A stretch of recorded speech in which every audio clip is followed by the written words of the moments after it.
Hello and welcome to the Outcast. I'm your host HC, and with me is. Wolf. And today we are talking about Cut to the Title Card, Season 3. Of course, we're talking about Invincible. And sadly, we don't have the option to edit the title card in because I would have so done it. Because why not? Anyway, in case you didn't listen to the previous two podcasts we did about Invincible, none of us have read the comics. I assume you didn't in the time between recordings, right? I know more about them, but I have not read them though. Mhm. I know some stuff from offhanded sources, Mhm. and I point this out because we're mostly talking about this as a show. If I know something from the comics that I'm gonna bring up, it's because I heard it from other people who talked about it. I don't have experience myself reading them. I'm sure they're great. Just there's so much to catch up, guys. I give me a break. There's so much content out there. And Invincible, the So comics are quite long, from what I understand. With season 3, like no spoilers as of yet, but we'll get into that. But we're kind of like not even quite halfway through. Like we're close, but not there just yet, from what I understand. So well, there's a I lot more to you come. also need to yeah, there is more to come, and also you need. I think the comics have been out for like a few years by the time the show started. Mhm. So obviously we're not there just yet. But before we get to season 3, though, just a quick recap for the previous seasons. I think season 1 I even liked a lot, but I don't think it was incredible as some people made it out to be. I had some issues with it here and there that made me go, it's good but not great. It Now, it was season 2 I really liked. yeah, agreed. Like season 1 was definitely that starter season. This is your first season. You're kind of getting into the groove of things. You're kind of showing off all the characters, introducing us to everything that we need to know. It's that starter season of a show. Good, but not one of the like, oh wow, this is a show. Season 1, like one of those standouts that we sometimes get on rare occasions, right? Yeah, I think looking back, I think like because when people talk about season 1, everyone just brings up the Omni-Man stuff, and that's fantastic. But I think it also kind of carries over to other elements of the show, which are not quite there yet in season 1. And then season 2 comes along, and I think it does everything season 1 did, but just better. Which that's what you want. Yeah, I think so. I think personally, I hear among the grapevine that maybe we are in a bit of a hot take situation when we say season 2 is better, but it's still season 2 is still Really? loved. I'm But surprised by that because yeah, I would agree. I think season 2 is better than season 1, but at that's least, like that's not that's a high bar I feel, right? Personally, because season mhm, 1 was still really good. For season 2 to yeah. be better than that, I think that's amazing. Mhm. But then again, you know how sometimes fan bases be like. I think because True. the reason I think that the Omni Man stuff kind of carried over season 1 because that was the best thing, and Omni Man was reduced in season 2, so I think meant maybe that's what people are talking about. But if I care about all the characters and all the plot lines besides Omni Man, I'm cool with that. It doesn't make it lesser; it makes it better. True. I would agree. Maybe it was just Omni Man was that like really good twist villain at the very end, right? That people really enjoyed, and compare that to Angstrom, maybe people didn't like that as much, which fair enough. Well, I do think people like Tangstrom, but anyway, now we are going to talk about season 3 proper. And if you're new here, first of all, welcome. Second, we are gonna start a bit non-spoilery because even though we are doing this a bit later than usual, the season finale is only like a week old by the time we're getting to this. So we're still going to give a spoiler warning in case you need some time to catch up.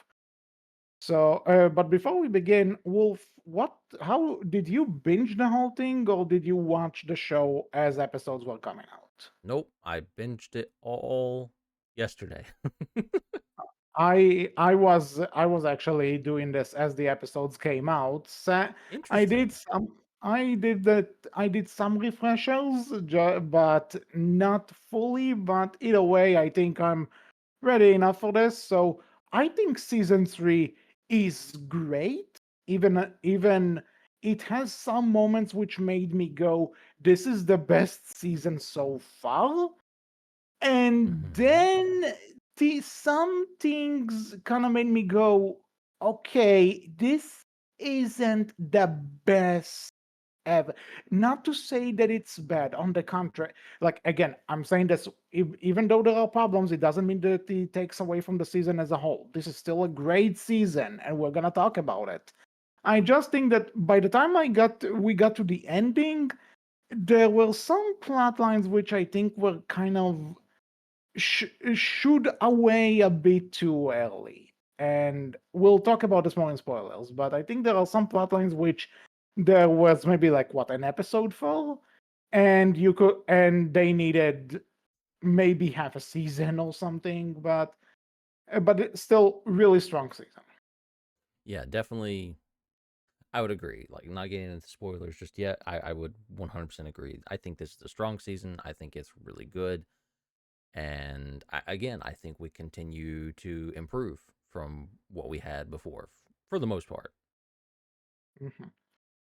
So now that so these were our general thoughts about season 3. This is our recommendation. If you just came in for the quick briefings of what we thought, that's that. Now we're going to move on into spoilers. So if you don't want any spoilers for season 3, you need to leave the video before the countdown ends. 3, 2, 1. Still here? Okay. So where do we even begin? What are we covering first? Because there's so much. I mean, I think we should start with like the big first moment, right? And that's, which it covers like the first three-ish episodes, like is its own little arc, and that's Mark and Cecil's falling out, right? Yeah, so I get we Because can we also get just let's maybe also just tie it into talking about Mark in general because he is the main character. He is invincible, so makes sense. I think this is So definitely the season where a lot of people are going to be like, "Man, Mark, you suck." I because wouldn't say that he sucks, but this is definitely the season which challenges him a lot more in what terms of his the philosophy on physical, everything. Well, not the not even physical, the but the physical stuff, mental but side. yeah, the mental stuff and his philosophy on not killing, and his philosophy as well in regards to other people killing and whatever their reasons for it might be. Like like I love this season for that reason because again, it gives Mark, he is flawed. He's not a perfect person, right? He does have, this is his philosophy. This is the way he believes, but it does get in the way a lot of times, and it does cause people to get killed. And so, that comes to a head in this season for Mark when, oh shit, Cecil's doing things that I don't like hiring Darkwing, like working with Sinclair, right? These are both murderers. They killed people. They almost killed people I loved, or did really, or tried to kill Mhm. me, and I don't like that. And also that Cecil basically tells them, "You killed Angstrom. I'm afraid of you now. I made contingency plans in case you decide to kill me," which to be honest, it's a smart move, but it's a when you hear Well, something like "I am afraid of you," that gets to you. oh no, 100%. That'll get It's one you. of those things of like, you know, like I agree with Cecil. It's worth considering what he's dealing with, having all these contingencies because you never fucking know, right? Especially when Hmm. you're dealing with someone who is, eventually going to literally live up to the name, and you can't kill him anyways. You might as well have something now just in case, right? Yeah, and I also think when there is a very, I think showing the flashback to when Cecil first saw Nolan, where he first saw Omni Man, I think that was a very nice. Mm-hmm. It was a very nice setup to see. This is how they started, and look where that went, Yep. right? So That serves as a really nice explanation for that. But in terms of Mark, I agree with you because in general, not much in the comics side of the like in the actual medium, be it the comics, movies, whatever. In terms of us, the public who consumes this material, there's always some sort of a debate on if superheroes should kill or not, right? There's the whole thing about, suddenly there's a movie that comes out where Batman kills, and people are like, "That's not Batman." But then you also take into account that Batman used to kill criminals in the original comics back in the day. Mhm. So it, but then you also bring up, that a lot of the really great Batman stories are the ones where that philosophy is challenged, and to some, and Well, and it's I think, also it's also here too, right? Like you have Mark wanting to forgive his dad, but not wanting to forgive someone like Darkwing, who's also trying to make changes and do better. Like you can see here that Mark is also a hypocrite, right? yeah, maybe not. I think maybe hypocrite is not I get where you're coming from with that, I think but he's I think it's also 100% a hypocrite. Yeah, good. You are right, but I think you are right, but I think it's also kind of kind of this thing of you have this bias against family sometimes, which makes him a hypocrite without a doubt. Hmm. I'm not saying you're wrong there, but I think there's also this mentality because he saw a Nolan fighting under Viltrumites in the previous season, No, right? but it's absolutely So. fair that he wants to forgive his dad. Like it's fair Okay. that he wants to give his dad a second chance. There's nothing wrong with that. But But when Darkwing is suddenly put on the table, it's like, oh hell no. So well, yeah, it again, I it makes for good drama. It makes for good character development, right? Like this is the stuff that you're here for and you want to see because you want to see Mark get challenged on this philosophy because it's a philosophy that he's kind of had in the background for, 2 seasons now, but he's never really been challenged on before until now when Cecil's like, and yo, this is the game. You either like, and again, I love the line and everything, right? Like you either get to be the good guy or you get to save the world. You can't do both. I love it. mhm. It's great. Yeah, that's and again, I like that they're dealing this in a way that because I mentioned stuff with Batman, and if you remember the time when Man of Steel came out and all the talk about Superman killing Zod, there was always this there's always this, as again, from the side of the audience consuming this medium, there's always this question if superheroes should kill or not kill, which heroes should kill, right? There's always this talk about what if keeping the villains alive and just sending them to jail is actually the right thing to do, because they're gonna break out and they're gonna hurt more people if not kill them. Mhm. So it's nice to see something, and again in a superhero show especially, that really delves into it and actually shows that, because now after Mark killed Angstrom, quote unquote, we'll get there.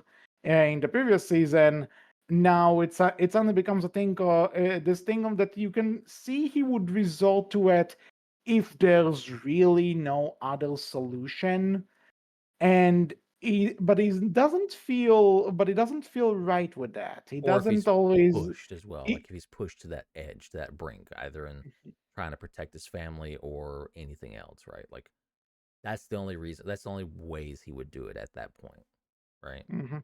And I also like that, when we get to when with all the other Invincibles coming from other universes, the Mark we're following is the only one that's trying to be a hero. All the others are just asshole villains. So literally in this multiverse, he's the only Invincible that's doing good, which I Which also find interesting. We are which following the which one is guy. so enjoyable, right? That Angstrom hates the one good Mark. Yeah. It's like, man. Um, I mean, I guess though, to be honest, I think the explanation there is that Mark is the one that's the closest to the one he knew. Yes, yeah, it is. Like that's kind of the idea.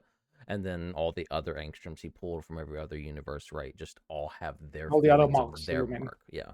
No, I'm talking No. about from when Angstrom pulled himself to All when he right. became what he is, right? Yeah. Okay. Because they all So. came from all the universes where Mark was evil in every single one of them too, right? But yeah, Mhm. it's And just again, when you get enjoyable. into Good. yeah, and I also think when it comes down to like this multiverse stuff, and because we also had Agent Spider in the previous season making a not so easy-handed comment to Across the Spider-Verse, is maybe it is a canon event that at some point Mark goes rogue. So what will happen? Maybe the time for our Mark to go bad isn't that far away. I don't think they'll do that, right? But it is interesting that he's the one across the entire multiverse. He's the only one that's trying to be a hero, and it is interesting that he gets to meet these other versions of himself, and he's the only one. I really think it's a cool idea, Mhm. and especially because as opposed to other, and you can see because he's trying to teach Oliver that killing is not the answer. And Oliver, you can argue he has Omni-Man's mentality, but you can also but he's also a kid, Yeah, he's a kid. He's and young. He doesn't quite get it yet. That's why he seems a bit more yeah. psychopathic. Mhm. Which I think was really clever to show that, you know what, yeah, for a kid it's really black and white. If a person is acting like an evil person, why wouldn't you kill him? Because you don't care, you don't give a damn about his side of the thing. You just, oh, he's bad for me, I better get rid of him. And I think the way the conversations that Mark and Debbie try to have with him, I feel they are really adult, really, and a really nice way to look into this scenario, and that it does help. And it's also interesting that he's trying to teach Oliver this, and by the end, he actually tells Oliver, "No, no, I'm gonna kill from now on." This is his takeaway at the end of the Well, day, he'll which kill when like he's more willing to kill when he has to now to prevent yeah, the what I think is referred to, if I'm not mistaken, as the Invincible War, which we've saw now, and then like to prevent something like Angstrom happening again with that, or to hopefully prevent something like Conquest coming in at the end and doing everything he did, right? mhm. Yeah, but so again, I just find it interesting that in any other show they would show that like he managed to get to Oliver, when Oliver had the chance, and he'll say, no, I am not like that. But in this show, I like the juxtaposition that he learned from the younger self that maybe sometimes you don't have a choice. And wherever this goes, we shall see. But again, I didn't see it coming. I thought it was a really it's definitely an interesting and creative idea. We shall see what they do with it. Now, with that said, something that I think is a very good juxtaposition for all this, and we didn't mention it, but it's something I do want to mention briefly, is just the completely like they just play the music on it for those two basically villains who go to rob a bank, Hmm. get away, That and like that live their whole entire life and everything, and then get caught eventually as well was yeah, so good, right? that I described it to a friend. If like suddenly this show threw at you like a combination of like the opening from Up, where it's just this couple living its life and there's just music, Mm-hmm. and that one episode of The Last of Us with the with, Mm-hmm. with the gay couple that wasn't really a part of the game, and they gave them a whole story. Mm-hmm. Tell me that's not what it was, and like I mean this in the best way, for the record. And it's so good too because it comes again at that point in time where Mark's been very much on this whole no, these people deserve to be in prison, but look at these two. They weren't doing anything wrong. They were just Yep. at the end of their rope. They had been forced into a terrible position and chose to do something that would, change their current outcome and everything, like make things better for themselves. They got pushed to the breaking point and they chose to do what they did. Do they deserve to be in prison for that? there's a lot you can discuss about there, right? Like there's, Mhm. maybe, the system failed them. Why should the system then punish them when it was the system that failed them and everything, right? Yeah, because you can also see that the reason they resort to crime is because honestly, we've all kind of been there. That like maybe you have a job and then suddenly for no explanation they let you go, and or something else happens that you don't have any control over, and it's like And you go from I job I to thought. job to job and continually get like, nope, nope, nope. Hmm. That sucks. Yeah, If you've been there, you yeah, know how that feels mm, all yeah. too So well. yeah, and I think that's the great thing about this show that because they know adults are watching this because honestly, don't show this a show to kids because oh boy, the goal levels are just no.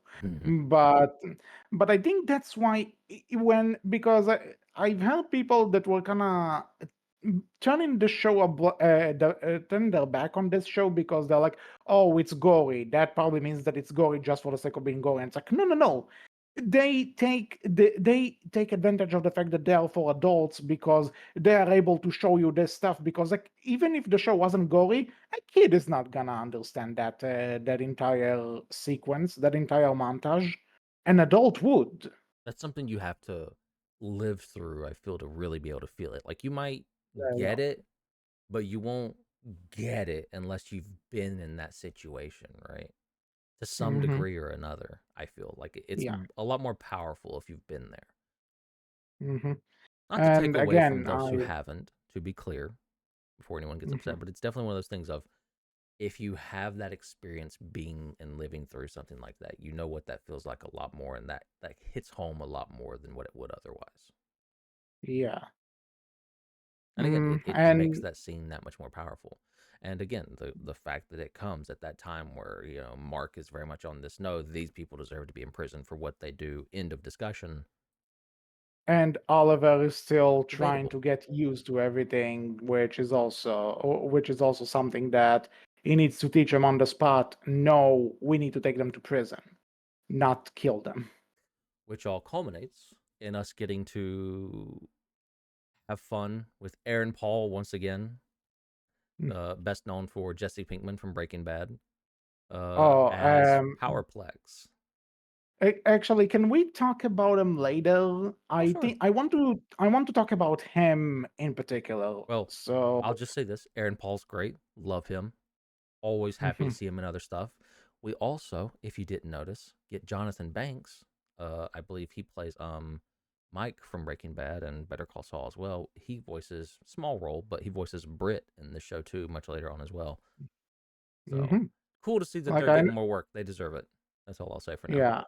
As someone who I know major thing that I need to get into. I haven't seen these shows, but I know I need to get into them. But it is great to hear that that not only are they in this show, but they're also but like that it brings more hype to this show, Hmm. which I'm happy. And it's cool that they're So getting more work. They deserve it. mhm. Now It's the also one thing I will slight yeah. small tangent. It's also funny because I don't know if you saw it, but that game that got announced that Aaron Paul's also playing in with Lauren Bailey that also deals with superhero stuff. What maybe if you tell me the name. What was the name? Superhero game.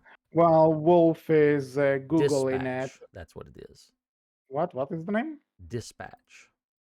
This maybe the name sounds familiar. Maybe I've seen it. I'm just not connecting it to anything. I'll Google it later. I'll see later. But definitely talk about timing.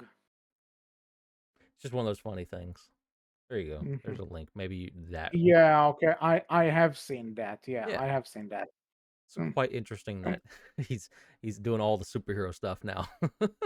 I mean, who knows? Maybe we'll see him in the MCU later. You may Hmm, never know. never But know. um, but anyway, the one thing I will say about Mark's arc in this, about the whole thing about killing and stuff, the fact that Angstrom survived is bullshit. You think so? I'll tell you what. Because the way we said is that even after Mark blew up his freaking face, you can see that he's still like coughing, bleeding, like he's not dead, he's dying. And then those things take him through the portal and do the thing to him. If if Angstrom had actually died and then they took him and and then revived him or something, I would have said okay, fair game. But the fact that he didn't really die basic kind of shoots the whole thing in the foot because Mark has been eating himself up for nothing throughout the season. And then when he gets to this point, it's like, this time I am going to kill you. It's like, uh that's one part of of the season that I'm like, wait, what? That's fair. Like it definitely feels like, hey, we need a way to get all the Invincibles to point A and point B and like in these different places that we'll need Mark to be at later. How do we do Mhm. that? Well, we have Angstrom, so let's use that, right? It does I feel and that it's way like a little bit, but it's like one small rewrite could have made it better, but no, as soon as you see his nothing face, just I'm like, so we didn't actually die. personally though, I'm okay with it because I mean, we've seen people I feel survive a lot worse in this show at this point. I mean, Immortal did get his head Mm, cut off I guess, but it felt a twice bit out actually of now. Mm, Poor what? guy. Who's back? What did you say? I said we did get we have seen Immortal's head get cut off, and Well, after this season we've Immortal, seen that twice now. we'll get to Immortal, okay? I have things to say about Immortal, but Immortal doesn't count. There's a I reason that's mean, his name. yeah, but he was immortal until he got his head cut off, so he's not that And immortal. he's still back, Yeah, but someone so. had to put his head together, and I'm not talking about this time. That's happened to him twice now. And he still comes back. So, At this so point, like, I feel like he doesn't want to be back. yeah, again, we are gonna get to, we are gonna get those. So, now, now that with that said, I think the fact that he didn't really die, it's like again, if Mark would have like left him to some degree, like if his face, if Mark didn't just completely annihilate his face, where this is what the brain should be, I'd be like, okay, maybe I could buy it. But it's like, no, there's no face. That face is gone. They drew this in really big detail that this face is not existing anymore. That was kind of bullshit. But I I don't mean, know. I they get. gave the throwaway line that Angstrom had, made himself a superhuman too. So again, I'm I not too perturbed by it. Like I said, we've definitely seen, I feel, worse injuries on this show that people have come back from. I suppose, but even so, it does feel a bit out of nowhere. That like and not out of nowhere. It feels a bit weaker now that the one guy, the first guy that Mark killed, and everyone is kind of giving him shit for it, and he's giving himself shit for it. Okay, this guy is not really dead. And then he's like, I'm gonna kill you for real now. It's like, what are we going for here? Though I should stress, I love Engstrom, and any excuse to give Sterling K. Brown work, I am 100% okay with That's also fair. because he's still crushing it. Again, I just I I just perks of did that. having him back.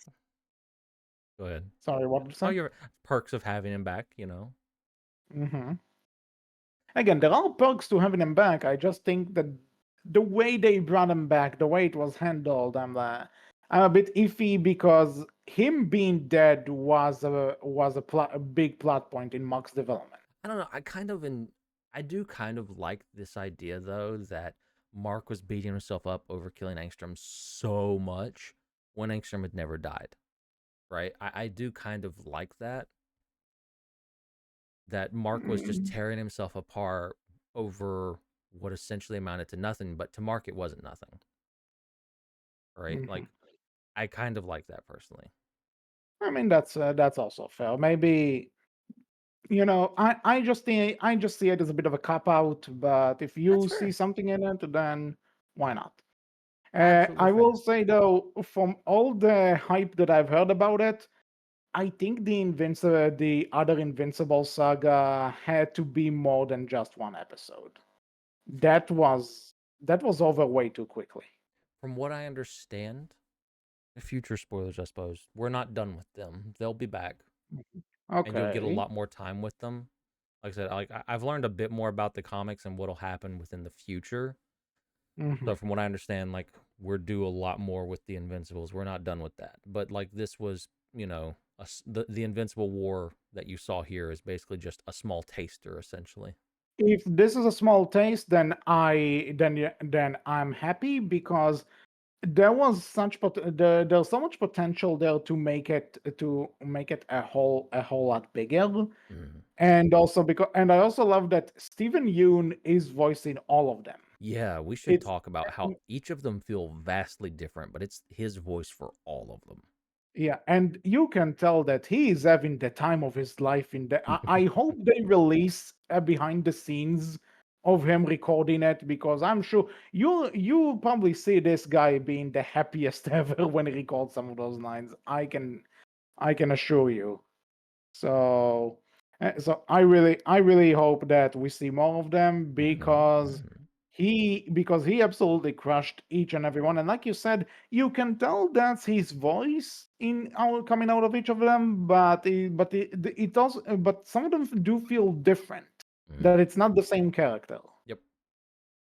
And major kudos. I think that was one of my favorite things. But I will say, these Invincibles kick all of the other superheroes' asses. I'm telling you, if Agent Spider was there, they were cooked. Give me more Agent Spider, damn it. But that's just a nitpick and not a real criticism. But I will take my chances to want the Spider-Man representation back. Fair enough. That being said, with that being said, what we did get, even if it's just a prelude and not the whole thing, I liked what they did with it. And also, like, it talk about Rex going from arguably the most annoying character to having the best, uh, uh, you know one of the best moments in the way he died, right? Again, man, show That's writers like a continuing to be on this arc of like, hey, here's a bully character. You're gonna love him by the end of the show because he's gonna be amazing because he's gonna have this huge redemption You know arc. something? You know something? Speaking of Stephen Yeun, they did it like with Palchak in Troll Hunters. Hmm. So, Agreed. and now they're doing this here, and this is a trend. Yeah, you're right. This is totally a trend. Always named Steve, by the way. Holy shit, you're right. Either Um, played by Steve or named Steve, one of the two. mhm. um, uh, Showrunners, we're on to you. Try to cover your tracks better. Well, no, I'm So here for it though. I like that Rex got his no, like, arc and got to develop and like become better. Makes it mhm. all the more powerful when Rex is like, "Fuck you," and kills himself to Yeah, kill one of the and marks. also for one, that's one of the most badass sacrifices that I've seen in in anything. Hmm. That is just like he's grabbing his own ripped wound, goes "fuck you," and they both blow up. That was the definitely one of the highlights this season. And again, like you said, taking an asshole character, making us love him by the end. Because he not only did he grow, but you can tell that but just in general, his assholiness just became a lot more snarky, I suppose, when you find out that he actually cares about these people. Hmm. Agreed. And it's one of those things, right? Like it still hits hard, even though you do know it's coming, because we did see like that glimpse into the future where they came and rescued where it was future robot and Eve Hmm. and some Yeah. of the others that came to rescue Mark. Excuse me. And Rex wasn't there. We just knew that robot was named Rex. Now that's all we knew, which was a little weird, but Yeah, that And was a maybe you could make some foreshadowing. assumptions, but it was such good foreshadowing, and now you know the answer to a lot of why that happened, right? But also, that was a good foreshadowing. But also, you need to take into account that in that universe, that version of Eve tells Mark, don't wait up on her, because I might not have the guts to say it. So this is on you. So but and then Mark takes it to heart, and he and Eve become a thing. So it's like one of those. Maybe some things aren't necessarily set in stone, but apparently this one was. Mm. And So yeah, but yeah, but like, it still hits hard though. It still like gets you and everything yeah, because I cannot figured Rex is gone as soon as they he got started too happy as having soon as he said, "Man, I'm really happy right now." It's like, well, yeah, as goodbye, soon bud. and yeah, It was it's like nice knowing you. as not only that he got his, he became happy. He got a girl that legit wants him. It's like yeah, as He soon was as he said being that, funny and genuine and kind of cool, and it's like, yeah, okay, bye, buddy. we love you. We're gonna miss you. Yeah. So we talked about that. There's that. You know what? I kind of mentioned that. I am glad that I was so worried when Mark told Eve that he's asking her out just because of her alternate future self. And I'm like, oh no, are we really going to do this? Are we really going to do that? Will they, won't they, because of that bullshit? Come on, we I like that just it was a thing, but like you're trying to say, right? I also like that it didn't last for an entire season. It yeah. was like an episode at Thankfully, best. yeah, like thankfully they got it out there that they got out that it's a bit weird and that saying it is not, but then episode later it's like okay, we cut the bullshit, we actually get to see them together. And also I like that in a way she's using that to support him later when he tells her about that future that he had to go to, and where they Mm. left Immortal in charge and he went insane. And that she tells them, well, just like how I am not that Eve who told you this kind of stuff, you are not that Mark. And Mm. I found that I find that sweet. And in general, they are such a cute couple. I'm so glad that he ditched Amber for her. I, Honestly. a small moment. I did love Hmm. because we're getting kind of into it a little bit when he went to that future with the immortal and everything. Where do I put my Yeah. clothes? Yeah, and Hey. then the future him is just like, hey, thanks. And it's like, why am I so sad? And then that later on, it's like one last thing to do. Where do I put my clothes? Hey, gets clothes back. I'm like, that's funny. I like that. That's clever. That's yeah. really good. This is good time travel stuff. I like this. Yeah, that was really funny. And then again, so I'm really glad that Eve and Mark finally Yeah, got together, and they are a really cute couple. And I think, and again, I didn't I didn't really like Amber myself, but I also think that the hate that she got was sometimes a bit overboard. But like, and I no, think it was a Eve good is stepping stone relationship, right? I think it was a yeah. good to set up, the differences between dating a superhero and being a normal person, and dating a superhero and being another superhero, right? Yeah, and I think so. In that case, I think that was really what, like you said, it was good to show just how, like, why Eve is right for him and Amber isn't. And though I do think that it just, but now with that being said, it did feel like Eve's whole thing in this season was that she is just Mark's girlfriend. Yeah, But she did get relegated a bit. like, she got good moments, make no mistake. It's just that to some degree, all the fighting, all like the conflict she had with her parents and some of her life choices and everything. So and now she's just Mark's girlfriend. And maybe good chance that there's something is going to happen with her actual life in the future. Just for this season, it did feel like a bit of a step back because of it, but they're cute. I love them. I think this The season whole was a lot more this was definitely the Mark season. Like, and that's probably like a little weird to say considering the yeah. show's named Well, after him, and it, season 2 it, was also kind of the Mark season, but it mhm. I, If anything, I would say that there was also a really good amount of Cecil in in this season, true. and not only that, Cecil was always like always one of those you could tell, like he had reasons to, but you can tell that he was just essentially the asshole boss. No, like people who are related to the superheroes don't like him. Debbie doesn't trust him. Mark has his on and offs with him.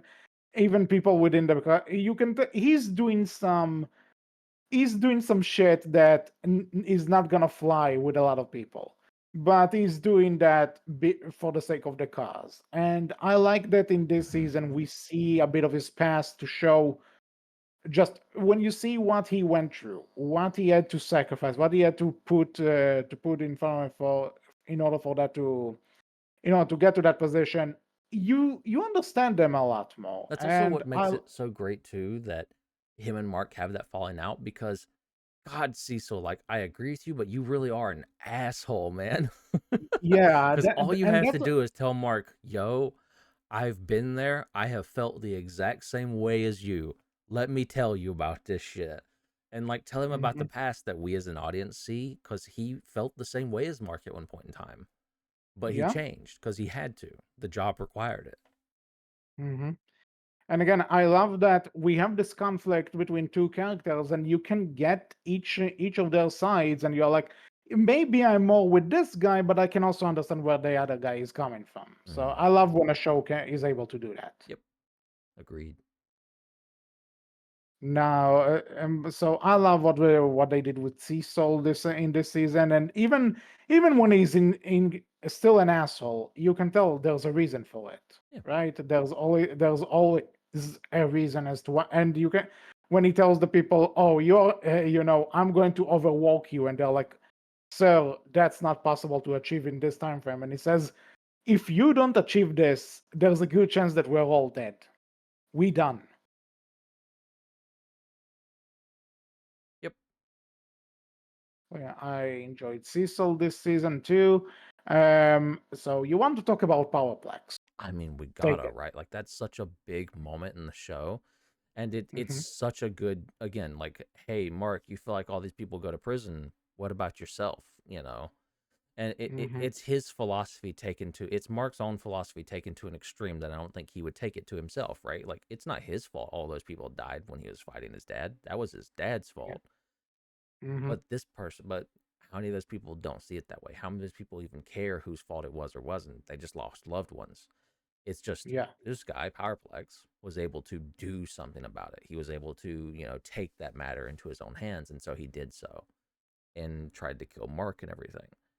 And in the process ended up killing his own wife and son, right? But like it's so I good. do say for such a tragic villain, for that I I have love it, but also have not sure how to feel when they do the title card thing where every time he says, "Where is title card? Where is title card? Give me title card." It's a he's such a tragic character, and the show makes fun of him. I kind of love it, but it's also like, damn. And of course they send my man Ben Schwartz to take him on. So And whatever that tells you. he didn't do too great. Yeah. Well, and again, this is also one of the things that I think for a show that does delve into the idea of how violent should a superhero be. He's a very interesting supervillain because if you hit him, he becomes stronger. Mhm. That's such a cool concept. Especially for someone like Mark, right? Where, Mhm, he's holding back. But when he stops holding back, this guy's just going to get stronger and stronger and stronger. mhm. And I do think. So, what did you think about Powerplex in general? About his In thinking? general, I love his character. I love the story that he's telling. I love how it reflects back to Mark and Mark's own philosophy, but taken to an extreme that, is far different. I love Hmm. everything about it. I think it's great, and I think it ends off that kind of like start of this season quite well, and then we get into the Invincible War and Conquest to finish it out. Yeah. I agree with you that I really love it, and especially I love when Mark tries to talk to him once he's been detained, and it's like to some degree you can tell that Mark knows that he's going into a no way situation trying to talk to him, right? There's no. This guy made his mind. And Mark could do anything in his power to change his mind, and he won't I because mean, there's that brief moment, right, where it seems like, hey, Mark might win him over, but then Mark says the exact one thing that he just can't yeah. say. And it's like, Hmm. nope. Yeah. I do think when it comes down to how he lost his wife and child, you were kind of bringing this on yourself, Oh, no, that's though. 100% his fault. But I think that's the point, right? Like, he's so Yeah, lost in but the that's delusion at exactly this the point. thing. That's exactly the thing. That's the point. And it's not like that his wife was advising against it, but she was just going along with it because no, his wife agreed with him. Hmm. It was if it were a mistake or something and she warned them, I would have called foul. But this is something that they planned together. This is something that they thought they're going to catch this guy red-handed, and his wife and son paid the price, and he lost more people just because he can't get over that grudge. And to be fair, you could argue that the way Mark handled the situation isn't perfect because he did say the one thing, Hmm. but also again, that's what makes it interesting, Yep. that you can approach this from so many different angles, and it's really cool. Again, it's just, again, it's that kind of like, hey, it's not all black and white. It's truly just tragic. Like, this is just genuine tragedy. And it makes it so good to watch because how does Mark handle it? That's what you're there for. How is Mark going to handle this? Because he's been saying all this stuff, but then here's this guy who's basically saying something similar to what Mark is, but now it's directed back at Mark. Even though Hmm. I think we'd all agree none of what happened in season one when Mark was fighting Omni Man was Mark's fault. Mark didn't do none of Because that. that's He the had other he thing, was a victim though. too, like Eve said, right? But Hmm. But here's the thing: when we know that Mark isn't to blame as viewers of the show, we saw exactly what happened there. But to someone who just but in universe, to people who just see footage that happened to exist, or they just hear about it, what would you assume? mm.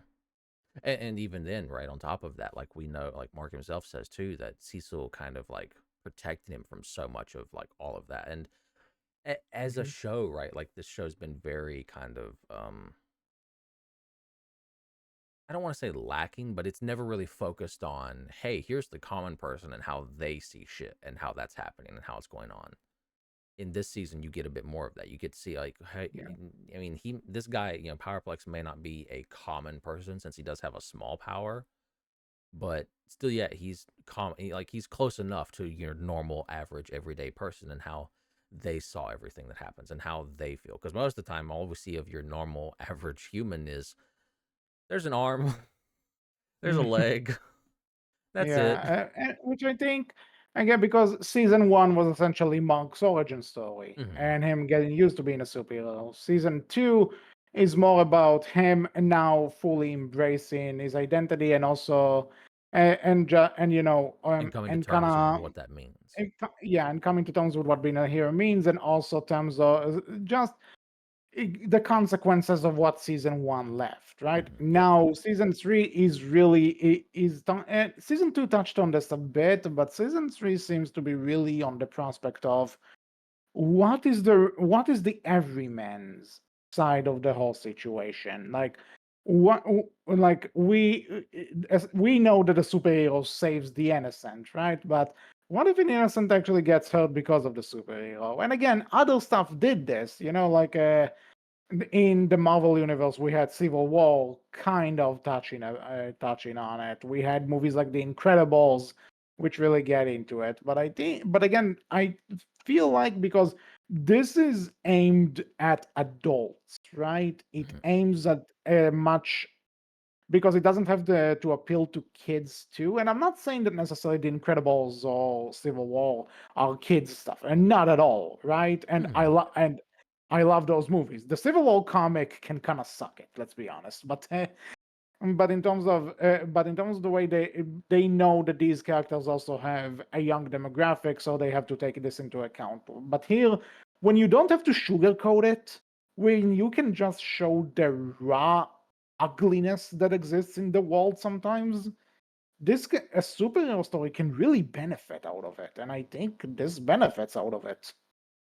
Well, it's always interesting, right, to see like, hey, we all, you know, you're a kid, you love the idea of having a superpower and being superpowered, able to fly or go invisible or shoot lasers from your Mhm. eye. Take your pick. There's thousands. Run fast. Whatever you wish, right?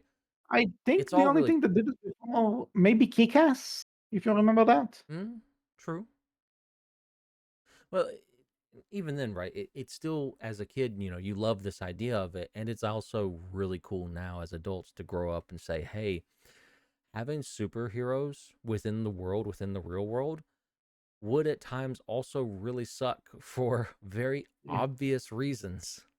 And Yeah. let's look at that. Let's talk about that and let's go into that. And again, I think there are some good medias out there who cover this at some point, right? Again, a lot of Marvel stuff does in the Marvel does cover it MCU, and does but I do it, but I think, think Marvel always has to kind of keep that. I feel like Marvel's very hopeful in a lot of its stuff yeah. for the And most part. again, because I think we talked about this in when we did Falcon and the Winter Soldier way back Hmm. when we talked about they brought up a really interesting point. One of the Avengers bringing everyone back was in the long run isn't that good of a thing because now all of these people disappeared and you need to take them into account again Hmm. after 5 years where they just didn't exist. That some real world consequences there that Especially it's like doing so without asking anyone because they wanted their yeah, friends back, but what about all these other people who yeah, had no and say, no choice in what, the Avengers decided to do?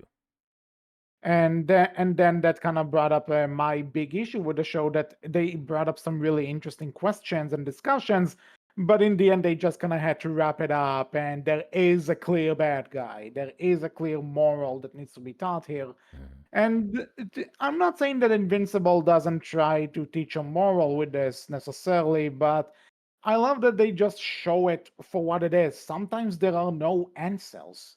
Sometimes you just, life sucks. And if superheroes existed, there's a good chance that as much as you admire the superhero, in the next fight, a loved one could be gone. Not necessarily by anyone's fault, but the villains, but it was still something that will traumatize you. It leaves you with a question. If this happened, how would you feel about that? What would you do? Would Mhm. you be like Powerplex? Would you be, would you think differently on it? It does leave you with that question. And, I think that's fascinating. I think that's really interesting. I think that's Mhm. good. I want to see And more of that. especially if Mark is now in the mindset of, if there's really no choice, I'm gonna kill. I think that question that became much more interesting, and Hmm. I think everyone who's listening to this probably knows there is a season 4 coming. Yeah, So I am looking forward to that. We are probably the date that they hint at is seems to be February 2026. So we got time, but consider me in. agreed. I'm trying. So we talked a lot about that. We You talked did about say, you Powerplex. did mention briefly you wanted to talk about Immortal. Yeah. So I'm curious. here's What you the got to thing. say? Okay. So here's the thing. So Immortal. What did this guy do throughout the 3 seasons we have so far? Get mad, punch stuff, and get his head cut off. Yeah. So this is basically the reoccurring thing with him. Every situation in this show basically has nothing to do with him. He doesn't contribute to anything. And then when they bring him back in the end of this, and it's like, you know what? I'm done. I've done enough for humanity. I'm gonna get married. It's like, You didn't do shit, asshole. Well, Fuck you. to be fair,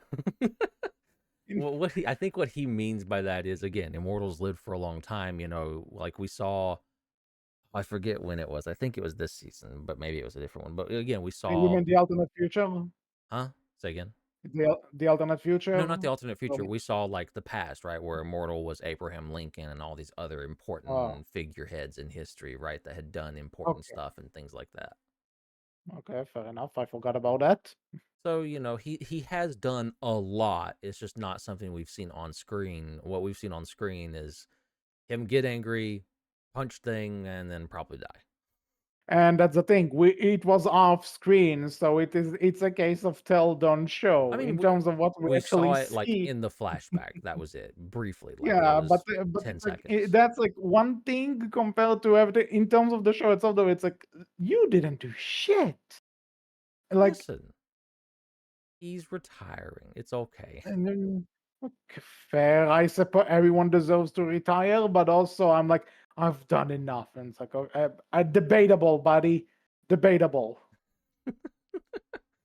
To be fair, There, though, I loved mhm. Immortal from the future Yeah, that was a good one. That was strong. because That was it's strong. it's so rare, right, that we see what the end result of something like immortality could and may end up being, right? And that being, if you live for so long, potentially Yeah, thousands or that's gonna tens of fuck you thousands up. of years, like that can, yeah, it can fuck you up because like you're gonna live longer. You're gonna live so long that you're going to start just forgetting shit, eventually at some point, because you're just going to have learned so much stuff throughout the years and over time that you're just gonna start forgetting the things that, are too old to remember that were so long ago.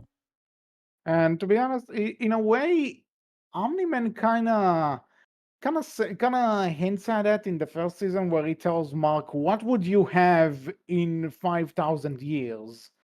Right? Like, what would you have after so long? Because everyone else would die, and it's like, yeah, that kind of showed him that, yeah, not being able to die necessarily, like living for so long, that can drive a person mad. Mm. And that's why So, Immortal needs somebody. But in that future, he didn't have anyone. Mark just left him, mhm, right? And so he just drove himself mad over time as he just continued to get older and older. Like as he continued, just time went by and he just forgot everything about himself, just to some mhm, degree or another. Like it's sad, but also like really good because again, it's one of those things of you don't see media often do the thing of, oh, this person's immortal, and what that actually means to live that long. mhm, yeah. So, and again, the I don't I like the concept maybe, but the way they did, like I did enough. I'm like, I don't know. I'm questioning it a bit, buddy. You know what it is? You know what it is? It felt a bit like, you know how there was this point in the last Harry Potter book slash movie where he tells his son, "You were named after two Hogwarts headmasters. One of them was the bravest man I've ever known." And it's like Snape friend zone is Severus friend zone Snape is one of the bravest people you have ever known. Really, Harry? Really? Yeah. That's kind of what it feels like to me. Fair. Very fair. Well, anyway, we talked about this, and again, but this is the other thing. I don't really have much to say about Immortal in this section, so we're just No, going no, to fair. move on from Yeah. him. It was a cool um, moment. That's all that needs to be said.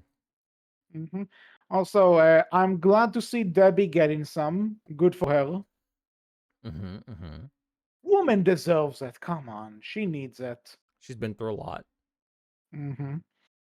The other thing, before we move on to the finale, this is something I heard that they expanded on in the show, which it was there Mm. in the comics, but not as much. That we had the Nolan and Ellen friendship and escape. Oh yeah. That was I fun. really liked it. That was really good. And for one, I love J.K. Simmons. I love Seth Rogen, so it's Mm-hmm. cool. Mm-hmm. So it's cool just having them in the same scene together. Just they have oddly good chemistry. it's fun, right? Because like Alan is very much this kind of upbeat, like, yo, you love me, and Nolan's like, I hate you. Yeah. Leave me alone. Hmm. Let me die But in peace, please. mhm, yeah, and I just love that the more they're there, and even though no one that can stand Alan, he does start opening up to him. The more Mm-hmm. they're just staying there, and literally they have no one besides each other in those cells, right? They just all they have is each other. So even if Nolan wants nothing to do with him, he has to communicate with him, and that suddenly makes him realize that he misses Debbie. And when Ellen tells him, "Okay, I'm gonna break you out," and he's like, "No, I'm going to get what I deserve," and he's like, "No, I'm gonna free you." And the escape, the prison escape, that was so freaking cool. Mm. Also, some of our best lines in the show, I feel, come from Alan almost always because, like, I love the Well, bit where Battle Beast is walking up like, Viltrumites, yes! And Alan's mhm. just like, deadpan, forgive him. He's a fan. He's been really wanting to meet you Yeah, guys. It's so yeah. good. Again, I know that you could say that his comedy is subjective and not for everyone, but Seth Rogen is a legit hilarious dude. Like Yep. his delivery in most of the stuff he's in, sometimes his delivery is like on point. So this is no exception. Agreed. Especially because I think he's also one of the people behind the show. Like he's a producer on it, I think. So I he think you're correct. he can so it's one of those he knows. I think it's better whenever when he can cast himself because he knows what characters he can play, and and in this case he's nailing it. Yeah, he is an executive producer on the show, Seth Rogen. Yep. Mhm. So again, I think he sometimes works better when he's the person in charge of something instead of whenever they like let's just for example, right, in like the Mario movie, Mhm. right, where they just have him there because Seth Rogen is a name. So I think He he did did fine. fine in that. I think it was fine, and just but I think he really shines once he's also once he has more of a say on a project, and this is kind of a proof of that because when you think about when he's doing as Alan or when he was also Bebop in the new TMNT movie, like the Mutant Mayhem movie, where which Seth Rogen also wrote and executive produced. So there's and whenever he's doing one of his own live action movies, I think he just knows what characters he's really fit to play. Yeah. So when he's able to just do his thing and not do someone else's thing to a lesser degree, he really nails it. Mhm. And then Agreed. J.K. Simmons is just one of the best actors I alive at mean, the it's moment. J.K. Like, Simmons, you know. mhm. By the way, I just found out that have you heard that you can play as Omni-Man in Mortal Kombat 1? I have. I know, yeah. And J.K. Simmons is reprising his role, and I just found out one of the things he can tell. I'm not sure if it's a specific fighter or and it randomizes, but there are people he literally tells them a whiplash quote, and I laughed so hard when I discovered that. It's like, oh my god, that's amazing. Also, Whiplash is an awesome movie. If you haven't seen it, watch it. Fair.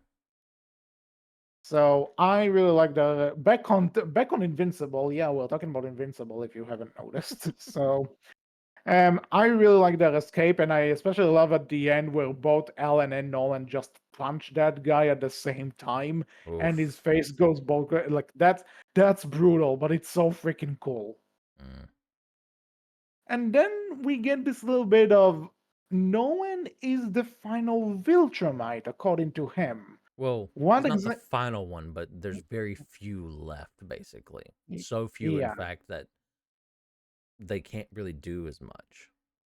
Mhm. Now, granted, it says a lot, right? Like the Viltrumites are so powerful that you only need one of them to like level a planet, and you only Mhm. need a handful to run an empire because they're that strong and that powerful. But it's still like super important information that there's so few Viltrumites.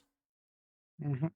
And I found that interesting, but then I was also bummed that that for the other half of the season they were eventually gone. That's the last we see of them. Yep, you get the one bit, and that's it. Yeah. Hopefully season 4 will fix that. I know that J.K. Simmons has confirmed that he's recording season 4 now, so From what hopefully. I know of the comics, season 4 should definitely go into like, basically more of the alliance of planets and everything, and what will essentially amount to like the war with the rest of the Viltrumites and the ending of that, I believe. Okay, consider me hyped. Or at And least like the start of that war and everything. Season 4 should get into that. I think the only thing we really have to left to comment on is the final episode. Conquest is here. Stand at attention, worm, I loved or stand Conquest. ready. I loved Conquest's character. This fight in general is amazing. Mm-hmm. Felt like it needed a bit more of a build up. I'm at two minds of it, right? I agree with Mhm, you. I think I would have loved it if there was a bit more build up to it, right? But at the same time, I love that he just kind of shows up out of nowhere. Like we were told last season, yeah, he's coming. Someone is mhm. coming, and that's all we know. And then we go through this entire season, all the shit that happens this season. You're like, man, there's still one episode left. What are they gonna do now? And then all of a Because that's the thing. sudden, yo, I thought because I thought and apparently according to what you tell me, we that's only starting, so we'll see. But when I was thinking, what about the Invincible War? Like, what about that? That can be just one episode, and then this guy shows up, and I'm like, wait, what? I feel like I skipped something. again, like I said, right? I'm of two minds about it. I agree with you. I feel like maybe the Invincible War should have lasted a bit longer for like this season. Like that should have been the big finale of this season. But at the same Hmm. time, I'm kind of here for it. Oh, and again, I'm here for it. That fight, the entire episode is just one of I would say one of the best superhero series finales I've seen in a while. Honestly, that No, was I would agree. great. 100% agree. And I also love Mark for someone who's essentially a version, a take on Superman, right? That he gets the line of, finally I can let loose on something. I don't have to pretend that everything is cardboard. I love that he has that equivalent when the Mhm. Conquest shows up, and Conquest loves it. He's actually begging for Mark to hurt him. Oh, no, dude is 100% a psychopath. Yeah, but I also love that in the first season when Mark tries to take on his father, it's like nah, there's no way. But you can also see how far Mark has come when he's Mhm. able to, because to be honest, he almost dies fighting Conquest, right? But he's managing to give the guy a fight. He manages to keep him on his toes and even surprise him a bit, which shows to me it does show that Mark grows as a fighter, I and do that love also and that Oliver and Eve get their little moment to try some stuff and do a little bit, but yeah, like Eve's this is entire transformations where like she makes a mech and then Conquest tells her, "Oh, I can listen to your heartbeat. You're getting tired." It's like shit. yep. It's still great, but yeah, like this is 100% Mark's fight, and then seeing Mark at the end just basically like When he arms broken, I when still got my head, motherfucker. yeah, that was it's one. This is one of those ones where I'll say this show is brutal, but I think it kind of needs that brutalness. It needs to Again, right? That because brutality in this moment just shows how desperate everything is. Like you're at this it shows how point. desperate, but it's also like you said that because at the end of the day, superheroes do kind of always have that idea of hope to them, Mhm. right? That even at the darkest hour, there's always this one person who can rise up against evil, and this is, despite being brutal, it's still kind of a hopeful moment where even with all of his arms and legs broken, he kills the motherfucker with his head. That's Well, so you don't that want to fall in the same thing. Conquest ain't dead. yeah. Oh, obviously they are keeping him there, and I'm sure he's coming back to some degree. But at least here they show that it does. Cecil is probably going to have something to do with it because he's True, studying true, him. true, I'm sure. I'm sure this is not the last time we're gonna see him. true. But still, like in this case, like this is weirdly hopeful that even without nothing, he was able to freaking demolish that guy with just his head. How many other how many other superhero stuff do you get where this happens? I also like that it also shows desperation too, though, right? Like Hmm. again, he was down on his last ropes. This is all he had left was just to headbutt him to fucking death. Yeah. Um. I ca- I think the explanation to how Eve can revive herself is kind of a Deus ex machina.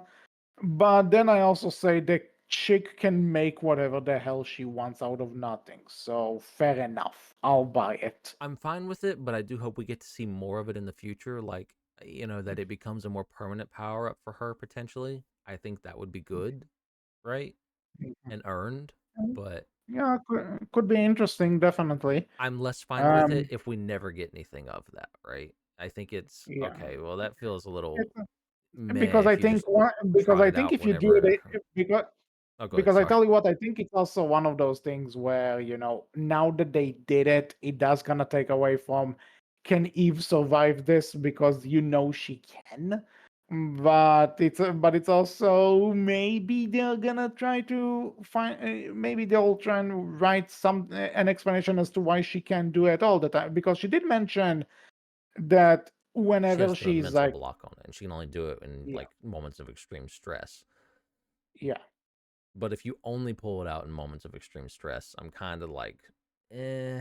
Now it's starting to feel like, you know, kind of like plot armor a little bit, where, well, we can't let like I Eve said, die. Deus Ex Machina. Yeah. So I hope they do a bit more with that in the future, and it isn't just pulled out in moments of like, oh, Eve might die. Not. Hmm.